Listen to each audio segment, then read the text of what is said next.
Chers amis, chers frères et sœurs de toute la Belgique, merci d'être là, de suivre semaine après semaine ce service de culte.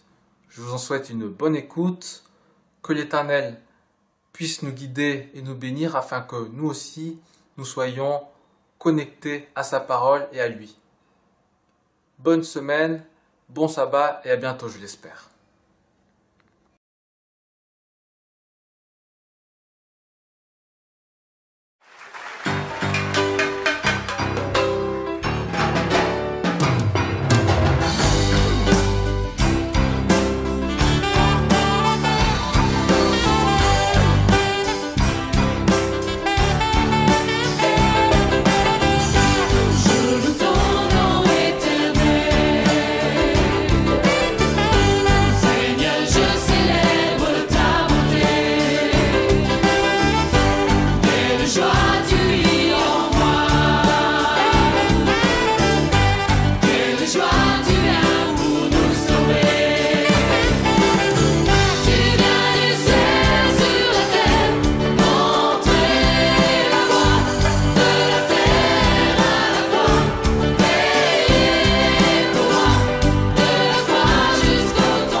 Nul n'est comme toi,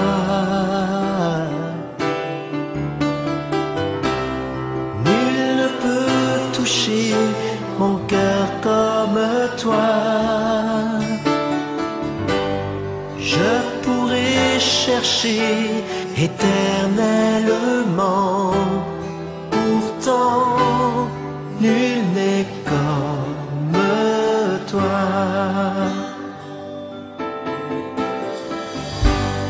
Nul n'est comme toi. Nul ne peut toucher mon cœur comme toi. Je pourrais chercher éternellement, pourtant nul n'est comme toi.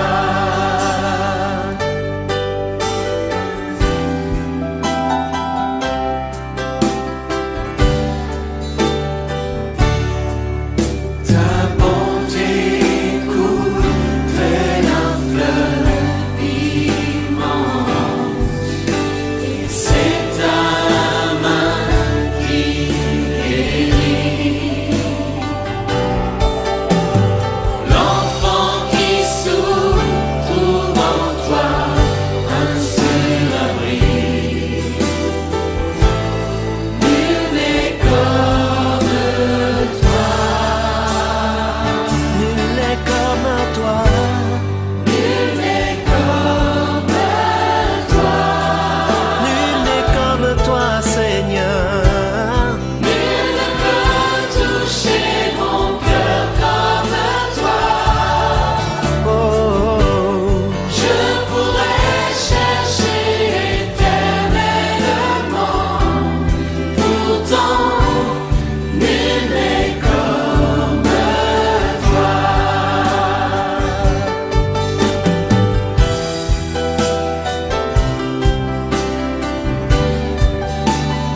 Jésus reste aujourd'hui et pour toujours.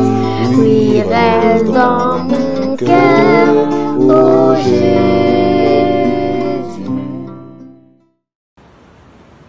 Bonjour à tous et bon sabbat. À présent, je vais vous raconter l'histoire des enfants et elle s'adresse plus particulièrement aux tout petits. Alors aujourd'hui, je voudrais vous raconter l'histoire de Gilles le blaireau. Gilles, c'est donc un blaireau qui vit sous terre dans un terrier.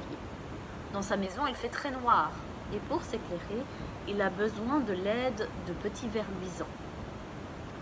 Alors Gilles, au moment du repas, demande à Lampion, son ami ver luisant, s'il peut briller pour lui.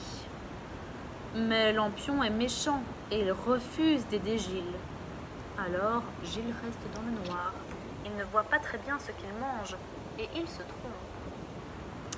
Il met du sucre sur ses frites et du sel sur sa tarte aux pommes. Après avoir mangé cela, évidemment, il ne se sent pas très bien. Il est obligé d'aller se coucher. Il est un peu malade. Le lendemain, lorsqu'il descend, Fluo, un autre ver luisant, fait briller sa lumière dans la maison de Gilles. Gilles se sent mieux. Cette fois, il met du sel sur ses frites et du sucre sur sa tarte aux pommes.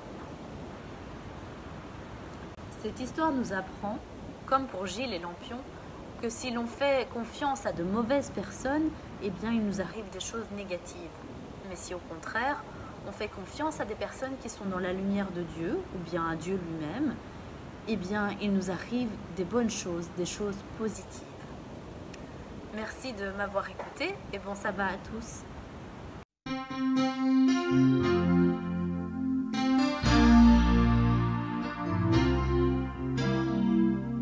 Dieu a une armée qui se lève pour lui obéir. Dieu a une armée qui se lève pour le servir. Peuple de Dieu, lève tes mains pour la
Aaron est un ingénieur mécanique et il a démissionné de son poste d'ingénieur il y a quelques années parce qu'il avait une passion. Sa passion, c'était la montagne. Cet homme, c'est un anonyme, mais qui est devenu célèbre à cause d'une expérience incroyable qui lui est arrivée. Parce qu'en 2003, il décide de partir pour vivre sa passion de la montagne. Et donc, après avoir démissionné de son poste d'ingénieur, il va se consacrer à fond à cette passion. Et en avril 2003, voilà qu'il part en excursion, mais malheureusement, il part sans prévenir personne de sa petite escapade. Et voilà que nous sommes donc aux États-Unis, dans les fameux Grands Canyons, et il se retrouve à emprunter un tunnel étroit entre deux grandes parois rocheuses. Et pour descendre dans ce tunnel, eh bien, il va s'appuyer sur un des rochers coincés dans cette paroi, entre les deux murs de ce canyon. Et le rocher au départ paraissait stable, alors il s'appuie et voilà, ce qui devait arriver arriva. Ce rocher ne supporte pas le poids d'Aaron et ce rocher va se détacher et notre homme va donc dégringoler dans ce canyon, suivi par le rocher, un rocher de plusieurs centaines de kilos qui va donc tomber sur lui et lui écraser et lui coincer donc tout son bras droit et particulièrement au niveau de sa main droite, qui va être donc coincé contre la paroi. Et cet homme va se rendre compte que en fait il est bloqué par ce rocher dans ce canyon et que personne ne viendra à son secours puisqu'il n'a dit à personne où est-ce qu'il allait ce jour-là en excursion. Il a sur lui moins d'1 litre d'eau, il a 2 barres de céréales comme simple nourriture, il a dans son sac du matériel d'escalade, il a une caméra et un petit canif multifonction, mais de très mauvaise qualité. Et voilà que Aaron va rester 6 jours et 5 nuits bloqué dans ce canyon en essayant de toutes les options possibles pour pouvoir se sortir de cette situation. Il a essayé de soulever le rocher en utilisant les cordes et les mousquetons qu'il avait dans son sac. Il n'y est pas arrivé. Il a essayé d'utiliser le canif qu'il avait dans son sac pour faire sauter les petits fragments de rocher, pour essayer de se libérer. Il a bien sûr essayé de crier à l'aide, mais c'est un lieu où personne ne va là-bas. Et puis la dernière possibilité qu'il a vue, c'est qu'il fallait se libérer de ce bras qui était prisonnier de cette roche. Et il a donc essayé de se couper le bras avec son canif. Mais il a essayé à 2 fois, mais impossible parce que sa lame était vraiment trop de faible qualité, donc impossible de se couper le bras. Au bout de 2 jours passés dans le canyon, il commence à avoir des hallucinations. Le 4e jour, il est tellement persuadé qu'il ne va pas s'en sortir qu'il va commencer à graver sur la roche son épitaphe. Vous voyez, c'est ce qu'on marque sur les tombes, parce qu'il est certain qu'il va mourir. Avec sa caméra, il va même enregistrer un message d'adieu pour sa famille et pour ses proches. Le 5e jour, il fait un rêve et il voit dans son rêve un petit garçon de 3 ans. Et il est convaincu que le rêve qu'il fait est une indication que c'est son fils qu'il voit. Et il va être convaincu que ce rêve-là signifie qu'il va survivre à cette mésaventure. Alors ça lui donne du courage. Et c'est alors qu'il a l'idée qui va lui sauver la vie. Aaron a dit, c'est vrai que mon canif n'est pas en mesure de couper mon bras, mais par contre, si je peux arriver à casser les os, après, je vais m'en sortir. Et c'est ce qu'il a fait. Il s'est donc cassé le bras pour se libérer du rocher. Et ça lui a mis 1 heure et 5 minutes pour pouvoir petit à petit ensuite se libérer de son bras. Et il a pu donc se détacher de ce rocher. Sauf qu'il n'était pas encore au bout de sa peine parce qu'il a fallu encore marcher 5 heures en plein soleil. Il a fallu descendre une falaise de 25 mètres pour pouvoir s'en sortir. Et à bout de force, alors qu'il perdait beaucoup de sang, il a enfin rencontré une famille qui passait par là, de touristes.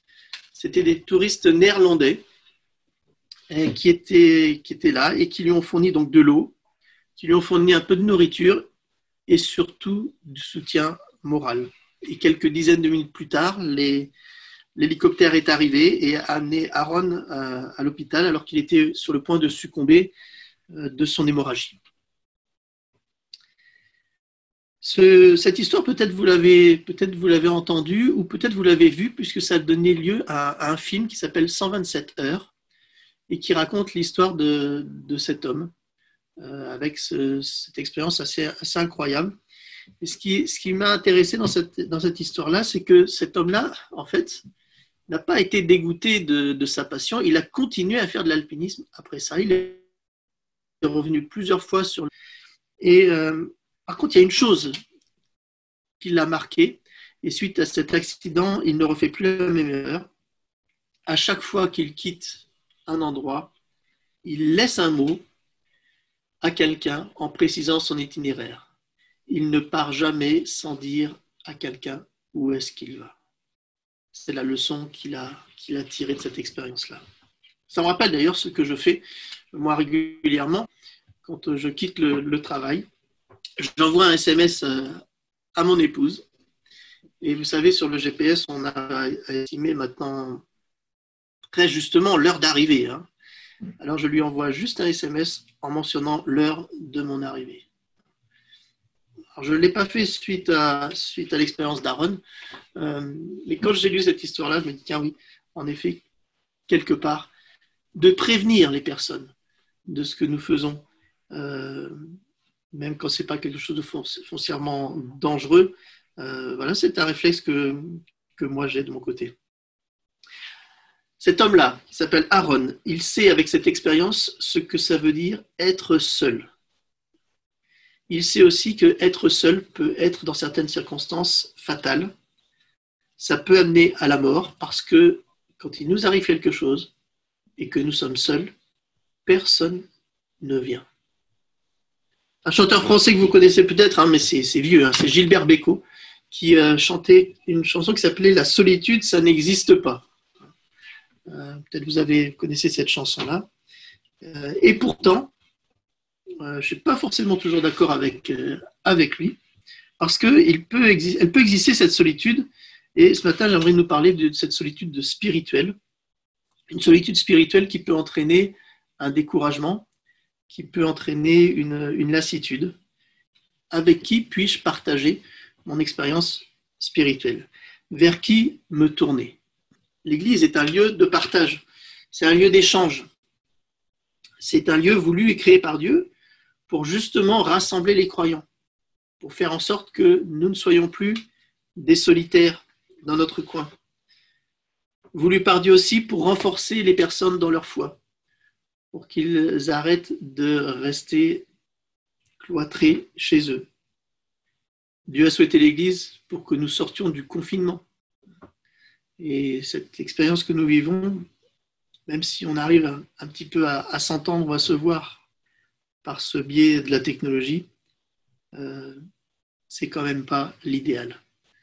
Dieu a souhaité une rencontre, une expérience. Alors c'est vrai, vous connaissez l'expression « mieux vaut être seul que mal accompagné ». Et certains donc suivent ça en disant « non, moi j'ai tellement eu de mauvaises expériences par le passé que je préfère être seul parce que j'ai l'impression que comme ça je ne serai jamais déçu ». Voilà. Mais dans le domaine de la spiritualité, Dieu nous recommande de ne pas rester seul. Il y a quelques années, j'ai pu expérimenter avec un collègue pasteur de pouvoir vivre ce partage spirituel privilégié. Un collègue est venu me voir et m'a dit « Est-ce que tu voudrais être mon partenaire spirituel et donc pouvoir échanger en toute confiance ?»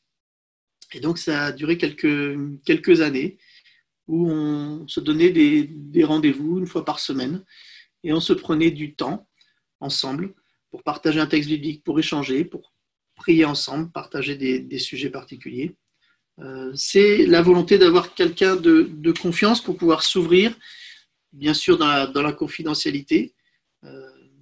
Et donc la question qu'on peut se poser, c'est est-ce que nous avons un tel ami? Est-ce que tu as un tel ami? Quelqu'un en qui tu peux dire j'ai pleine confiance, quelqu'un qui a besoin de mes encouragements et quelqu'un qui peut me relever à moi aussi. Vous savez, lorsque Dieu a demandé à Moïse de délivrer le peuple en esclavage en Égypte, Moïse a relevé plusieurs problèmes. Il s'est défendu, il n'a bien sûr pas accepté tout de suite. Son premier réflexe a été de dire « je ne peux pas ». Et Dieu, en réponse, lui a dit « ok, tu ne peux pas, mais je serai avec toi ». Seul, on ne peut pas. À plusieurs, on peut. Et Dieu dit « je serai avec toi ». Moïse a continué à parlementer devant ce buisson ardent. Il dit « mais ils ne connaissent pas ton nom ». Alors Dieu va prendre le soin de lui révéler son nom. Moïse va dire « mais je n'ai pas la puissance ». Dieu va lui révéler sa puissance. Et le dernier argument de Moïse, c'était de dire « je n'ai pas la parole facile ». Et Dieu lui dit « mais je serai avec toi ». Et Dieu va aller plus loin en lui disant « mais je vais envoyer quelqu'un d'autre avec toi. Je serai avec toi, mais Aaron sera ton porte-parole. » Voilà Dieu qui envoie à Moïse quelqu'un à ses côtés pour être avec lui dans une démarche spirituelle. Quand Dieu envoie aussi en équipe. C'est ce que vous constatez aussi dans le Nouveau Testament. Lorsque les premiers chrétiens sont partis, ils partaient souvent par deux. Parce qu'en effet, quand on est deux, eh bien, quand l'un tombe, l'autre le relève. Vous voyez donc que quand l'homme exprime sa solitude, sa peur, Dieu va répondre par « je suis là et voici quelqu'un pour toi ». Un peu plus tard dans la vie de Moïse, un autre épisode va arriver. C'est le beau-père de Moïse, c'est Jéthro, qui est prêtre à Madian et qui a entendu parler des actions de Dieu en faveur du peuple d'Israël. Il a entendu ce que Dieu avait fait au travers de Moïse, comment Dieu avait aidé Moïse. Et c'est ainsi que Jéthro va donc partir voir Moïse et il va se réjouir avec lui. Il faut remarquer que c'est Jéthro qui va prendre l'initiative de remercier Dieu pour cela. Et il va associer Moïse à Aaron et les anciens.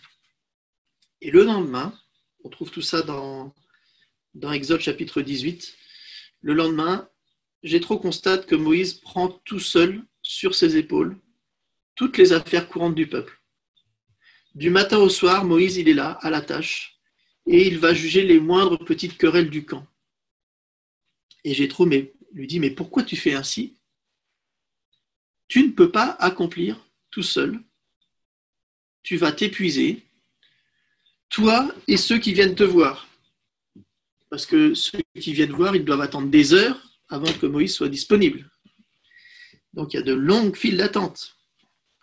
Et Jéthro va dire à Moïse, maintenant tu vas nommer des personnes de confiance, des personnes qui sont respectueuses de Dieu, qui aiment la vérité, qui sont incorruptibles.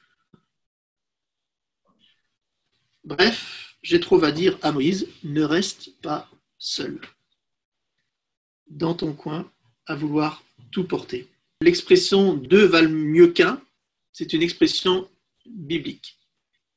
Ecclésiaste chapitre 4, versets 7 à 12. J'ai observé ici-bas une autre situation décevante, comme la fumée.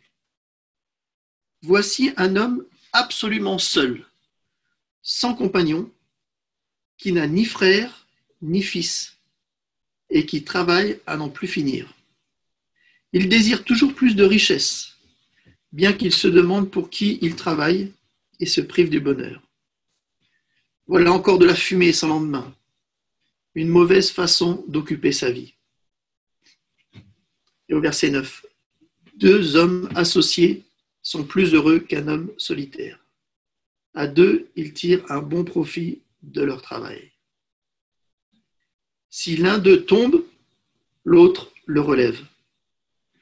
Par contre, celui qui est seul est bien à plaindre, car s'il tombe, il n'a personne pour le relever. Lorsqu'on peut dormir à deux, on se tient chaud, alors que celui qui est seul n'arrive pas à se réchauffer. Deux personnes peuvent résister à une attaque qui viendrait à bout d'un seul homme. Plus une corde a de brins, plus elle est solide. Deux valent mieux qu'un. Cette expression est tirée donc de ce passage de l'Ecclésiaste. Et ça a donné lieu ça a inspiré des personnes qui en ont fait un chant. Et de ce chant, j'ai extrait les paroles. Tu peux m'appeler pendant la nuit. Je prierai jusqu'à ce que tu remportes le combat. Nous sommes plus que des amis. Nous marchons ensemble, quelle que soit la saison. Deux valent mieux qu'un. Je serai là quand tu appelles. Je te relèverai quand tu tombes. Tu prieras quand je serai faible. Tu m'aideras à me relever. Deux valent mieux qu'un. Quand je commence à franchir la ligne, tu viens à mon aide. Je ne veux pas marcher seul. J'ai besoin de quelqu'un pour me soutenir. Deux valent mieux qu'un. Il y a quelques jours, j'ai eu l'occasion de partager ce chant, ce texte avec des jeunes de l'église hispanophone de Bruxelles et d'Anvers. Et je leur ai donné comme défi de pouvoir mettre des images à ces phrases. Et voilà comment ils ont illustré ce poème. Tu peux m'appeler pendant la nuit, je prierai jusqu'à ce que tu remportes le combat. Ce sont des photos qu'ils ont eux-mêmes réalisées. Nous sommes plus que des amis. À deux, c'est mieux que tout seul. En haut à droite, nous marchons ensemble. Et en bas à gauche, dans n'importe quelle saison. Là encore, d'autres phrases illustrées. Je serai là quand vous appelez. Je viendrai te chercher quand tu tomberas. Deux valent mieux qu'un. Tu m'aideras à me relever. Tu prieras quand je serai faible. J'ai besoin de quelqu'un pour me soutenir. Deux valent mieux qu'un. Quand je commence à franchir la ligne, tu viens à mon aide. Je ne veux pas marcher seul. C'est Jésus lui-même qui dit « Je ne vous laisserai pas orphelin. Je serai toujours avec vous par mon esprit. » Des scientifiques australiens ont démontré que le sentiment de solitude pouvait conduire à des problèmes graves, et notamment des problèmes de santé mentale, mais aussi la dépression, l'anxiété sociale et même la paranoïa. La solitude peut amener à une mauvaise santé physique et augmente notamment les risques de développer la maladie d'Alzheimer. Bien sûr, vous connaissez le psaume 23. Quand je marche dans la vallée de l'ombre de la mort, je ne crains aucun mal, car tu es avec moi. Un Dieu qui est présent, qui ne nous laisse pas seuls. Intéressant aussi de s'apercevoir que selon un sondage, au Royaume-Uni, 5% donc des personnes se sont mis à prier au moment de la pandémie, chose qu'ils ne faisaient pas avant. Confrontés à un stress, à un choc tel que cette pandémie-là, des personnes qui ne croyaient pas à la prière se sont mis subitement à prier. J'aimerais terminer avec une histoire qui est racontée par un pasteur qui s'appelle Rob Bell, qui a créé il y a bien longtemps maintenant toute une série de films et qui raconte cette histoire qu'il a vécue avec son petit enfant alors qu'il était dans son chalet au bord d'un lac Et ce jour-là, il décide de partir avec son bébé dans le sac sur son dos. Et il fait une belle balade autour de ce lac.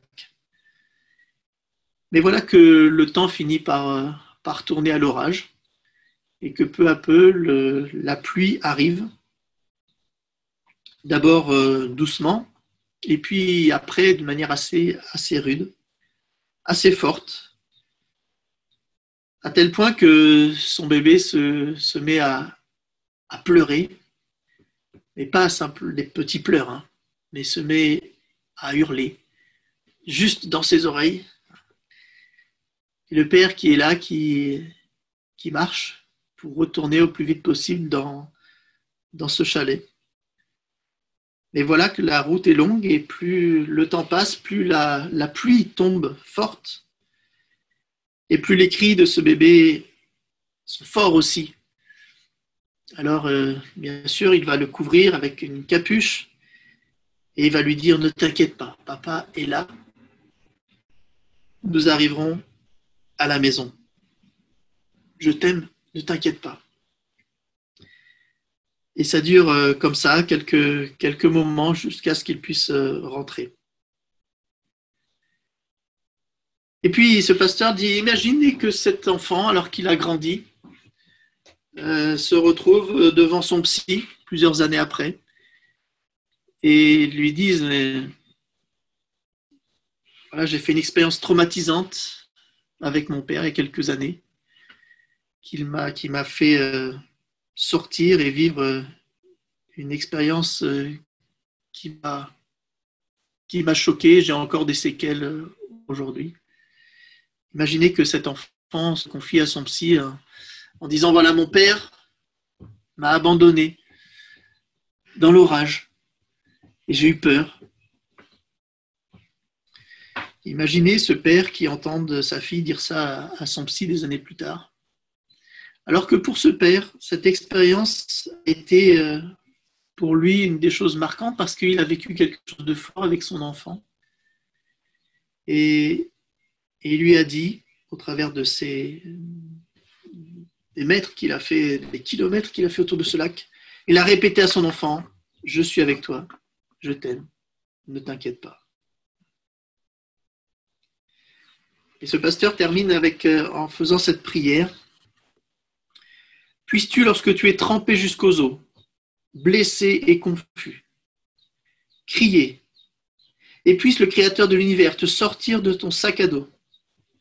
Puisse-t-il te serrer contre son torse, puisse-t-il te serrer de ses bras pleins d'amour, et puisses-tu l'entendre te murmurer. Je t'aime, petit. Nous allons y arriver. Papa connaît le chemin vers la maison. Nous allons nous en sortir. Je t'aime. » Un Dieu qui nous dit, mais ne vois-tu pas que je suis là, que je t'accompagne? Un proverbe indien dit que le monde semble sombre quand on a les yeux fermés. Alors, le Seigneur nous invite à ouvrir les yeux sur lui et que dans les orages de notre vie, comme ce bébé a vécu, on puisse voir que oui, on est peut-être sous l'orage, mais on a le Père, notre Père, qui nous porte sur son dos et qui nous murmure « Je suis là, ne crains pas, je connais le chemin et je t'aime. » Alors ma prière pour nous ce matin, c'est que Dieu puisse ouvrir les yeux de notre cœur et nous faire ressentir combien nous ne sommes pas seuls et nous invite à vivre notre foi non seulement les uns avec les autres, mais surtout en ayant l'assurance de sa présence. Ouvre les yeux de mon cœur, Père. Ouvre les yeux de mon cœur. Je désire te voir. Je désire te voir. Ouvre les yeux de mon cœur, Père. Ouvre les yeux de mon cœur. Je désire te voir. Je désire te voir. Ouvre les yeux de mon cœur, Père. Ouvre les yeux de mon cœur. Je désire te voir. Je désire te voir. Ouvre les yeux de mon cœur, Père. Ouvre les yeux de mon cœur. Je désire te voir. Je désire te voir. Élevé au plus haut des cieux, rayonnant de l'éclat de ta gloire. Répands ton amour, ta force, alors que nous chantons, tu es saint. Ouvre les yeux de mon cœur, Père. Ouvre les yeux de mon cœur. Je désire te voir. Je désire te voir. Ouvre les yeux de mon cœur, Père. Oh, ouvre les yeux de mon cœur. Je désire te voir. Je désire te voir. Élevé au plus haut des cieux, rayonnant de l'éclat de ta gloire. Répands ton amour, ta force, alors que nous chantons, tu es saint. Élevé au plus haut des cieux, rayonnant de l'éclat de ta gloire. Répands ton amour, ta force, alors que nous chantons, tu es saint. Oh, tu es saint, tu es saint. Tu es saint, tu es saint. Tu es saint, tu es saint. Je désire te voir. Oh, tu es saint, tu es saint. Tu es saint, tu es saint. Tu es saint, tu es saint. Je désire te voir. Oh, oh, tu es saint. Oh, saint, saint. Oh, saint, saint. Oh, je désire te voir. Tu es saint. Oh, tu es saint. Saint. Oh, je désire te voir. Oh, tu es saint. Répands ton amour, ta force. Répands ton amour, ta force. Oh, je désire te voir. Tu es saint, saint, saint, saint. Oh, saint, saint, saint. Je désire te voir. Tu es saint, tu es saint. Saint, saint, saint. Tu es saint, tu es saint. Je désire te voir. Oh, je désire te voir. Oh, je désire te voir.